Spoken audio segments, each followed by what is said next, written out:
Did you know this island, which was fought over by major powers until the British won, has 33 amazing beaches and artifacts from around 8600? Hey there, welcome back to Open Atlas, where geography isn't boring.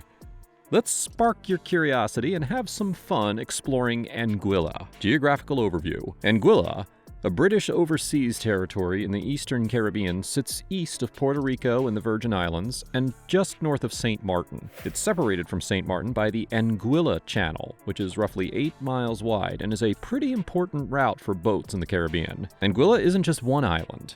It has a few small uninhabited ones nearby. The biggest ones are Dog Island, Scrub Island, Sombrero Island, and the Prickly Pear Cays. None of these islands have people living on them. Now, you might be curious about what Anguilla looks like. Well, let me paint a picture for you. Anguilla's pretty flat, with no big hills or mountains, just close to the sea all around. Its corals might not be the most colorful you've seen, but there's an abundance of fish.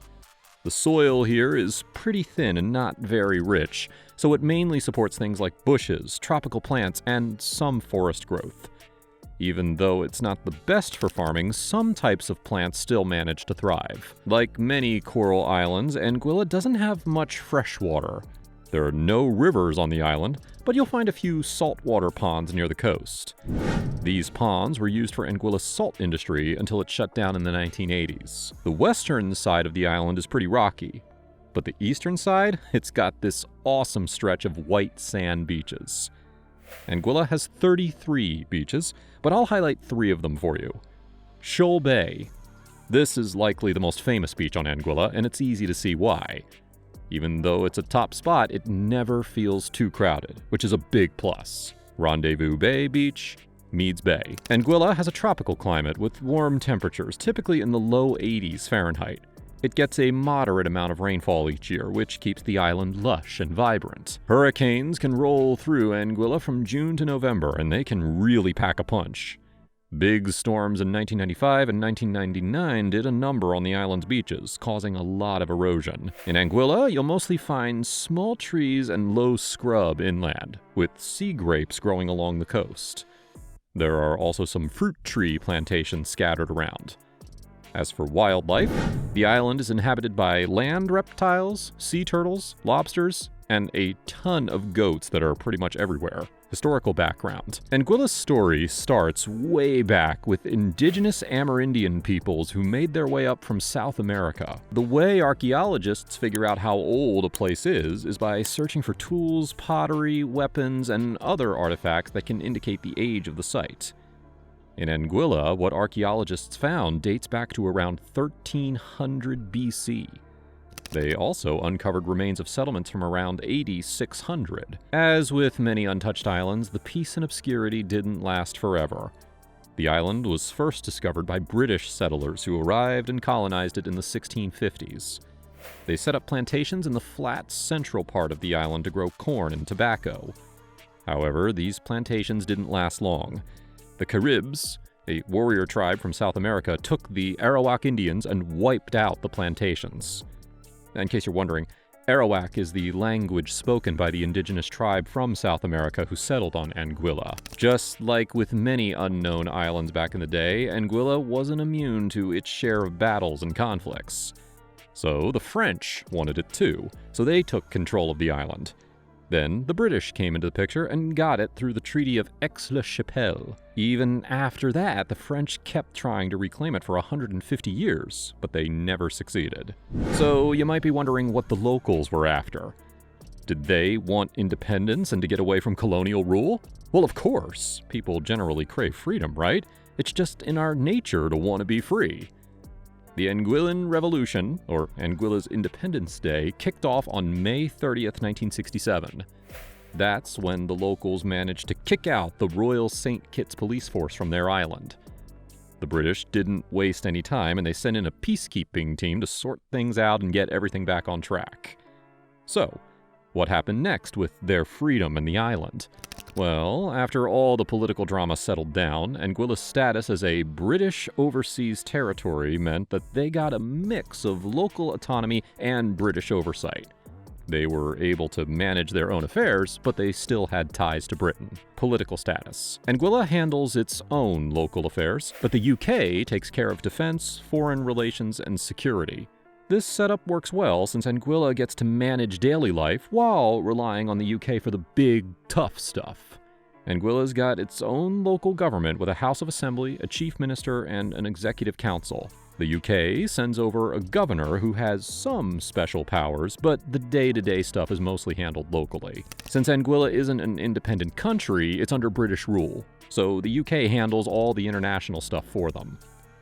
Even though they started their independence movement back in the 1960s, it doesn't seem like there's been a major push for full independence since then. Looks like Anguilla is pretty content with its current setup. Demographics. Anguilla has about 15,000 people living there. Most people in Anguilla are of African descent, with a few others from European or mixed backgrounds. This goes back to the days when the island was colonized and African slaves were brought over. English is widely spoken there, which isn't surprising. And most people are Christian, with Anglicanism and Methodism being the main denominations. Again, no surprise there. Economic overview. Tourism is by far the biggest moneymaker here, and it's no wonder those white sand beaches are ranked among the best in the world. Fishing and agriculture aren't huge, but they still matter. Another big job creator from tourism is construction. It's key for building and upgrading the island's tourism infrastructure. Anguilla relies on imports for most of its goods, like food, fuel, and manufactured items, mostly coming from the US and the UK. Now, when it comes to economic challenges, I should point out that tourism alone isn't enough for Anguilla to stand completely on its own. The island relies heavily on the UK for financial support, especially during tough times like natural disasters. Social structure. One good thing about being a colony of a world power is that the education system tends to be pretty solid. Since education is taken seriously by the world powers, it usually results in high literacy rates. In Anguilla, for example, the literacy rate is around 95%. However, for higher education, students from Anguilla often head abroad, especially to the UK or other Caribbean countries. Healthcare in Anguilla is a bit lacking.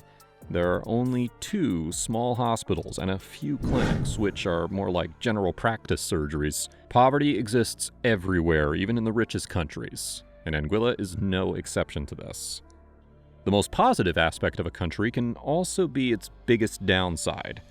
For Anguilla, its heavy reliance on tourism is a great source of income, but it also creates income disparities, with some people benefiting more than others. Environmental considerations. Water is essential for every country. Without it, daily life becomes very difficult. The island doesn't have natural freshwater resources like rivers or lakes. Instead, they collect rainwater and use desalination, meaning removing salt from seawater, to get their fresh water. Climate change is hitting everywhere, and Anguilla is no exception. Rising sea levels and stronger storms are putting its coastal areas at serious risk. Earlier, I mentioned how tourism directly boosts job creation, especially in construction. But history has shown that when humans make progress in one area, something else often gets damaged. In this situation, the push for construction and development is taking a toll, leading to serious worries about deforestation and the degradation of land. Tourism and culture. Islands are fantastic for their crystal clear waters, which makes snorkeling a blast. This is where you'll definitely want to go for a swim and spot turtles gliding by, plus get a good look at the coral reefs. As I mentioned earlier, the island's turbulent history and its complex background hint at a rich past. That's why it's important to mention the Heritage Collection Museum. It's where you can explore and learn about Anguilla's historical journey. Now, who doesn't love a good festival? It's the perfect chance to dive into local culture and really connect with people.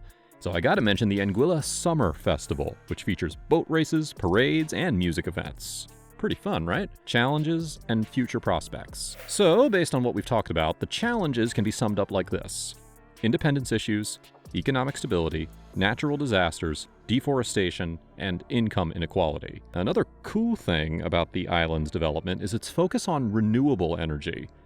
This is a big deal because it'll cut down on the need to import energy from other countries. Even though the island is small, with just 15,000 people, it is heartening to see them working towards clean and renewable resources. After all, this planet is our home, and we need to take care of it. If you enjoyed this video, don't forget to like, subscribe, and hit that bell icon for more updates. Drop your thoughts in the comments. I'd love to hear from you.